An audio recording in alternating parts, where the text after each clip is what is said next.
பிரியமானவர்களே, இயேசு கிறிஸ்துவின் நாமத்தில் உங்களுக்கு என் அன்பின் வாழ்த்துக்கள். ஒரு மாதத்தின் கடைசி நாளுக்குள் நாம் வந்திருக்கிறோம். ஆண்டவர் இந்த மாதம் முழுவதும் அற்புதமாய் நடத்தி வந்திருக்கிறார். தினந்தோறும் உங்களோடு பேசினார், உங்களை உற்சாகப்படுத்தினார், உங்களை பலப்படுத்தினார், உங்களுடைய ஜெபத்துக்கு பதில் கொடுத்தார்.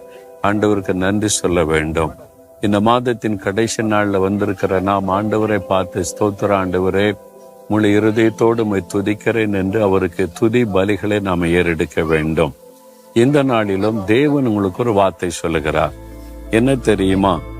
81 சங்கீதம் 16 வசனத்தில், உச்சிரமான கோதுமையினால் அவர்களை போஷிப்பார், கண்மலையின் தேனினால் உன்னை திருப்தி ஆக்குவேன் என்று சொல்றார். என் மகனே, மகளே, உன்னை திருப்தி ஆக்குவேன்னா உன்னுடைய வாழ்க்கை திருப்தியா இருக்குதா? உங்க குடும்ப வாழ்க்கை திருப்தியா இருக்குதா?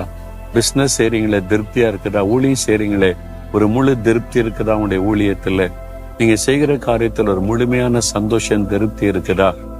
இல்லைங்க, ஏதோ செய்யறேன் வாழ்றேன் அப்படின்னு நினைக்கிறீங்களா? ஆண்டவர் சொல்றார், உங்களை திருப்தியாக உங்களை ஆசீர்வதிக்க ஆண்டவர் விரும்புகிறார். பாருங்க, ஆயிரக்கணக்கான பேர் ஆண்டோடைய வசனத்தை கேட்க கூடியிருந்தாங்க. 3 நாளா சாப்பிட ஒண்ணுமே இல்லை. அதுல ஆண்கள், பெண்கள், குழந்தைகள்லாம் சேர்த்த கிட்டத்தட்ட 20,000 பேர் இருக்குன்னு சொல்றாங்க.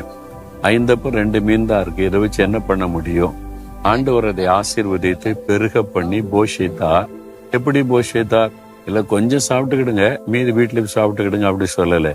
திருப்தியாக போதும் போதும் என்று சொல்லக்கூடிய அளவு போஷித்து மீதியானதை எடுக்கக்கூடிய அளவு ஆசீர்வதித்தாராம்.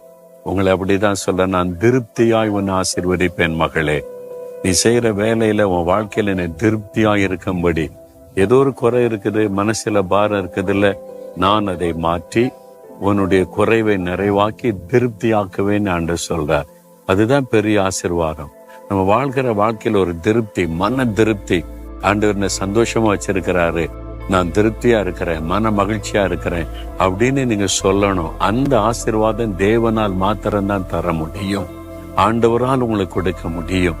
இன்றைக்கு விசுவாசத்தோட சொல்லுங்க, ஆண்டவரே, நீர் வாக்கு கொடுத்தபடி என் வாழ்க்கையில திருப்தியான ஆசீர்வாதம், ஒரு நிறைவான ஆசீர்வாதம், எப்பொழுது ஒரு மன நிறைவு எனக்குள்ள இருக்கணும் அப்படின்னு சொல்லி ஜெபிச்சு பாருங்க. இன்றிலிருந்து மாற்றம் உண்டாகும்.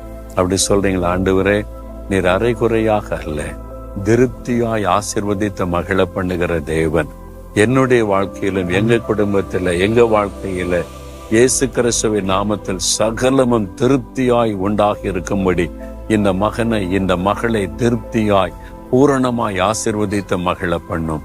இயேசு கிறிஸ்துவின் நாமத்தில் ஜெபிக்கிறோம் பிதாவே. ஆமேன், ஆமேன்.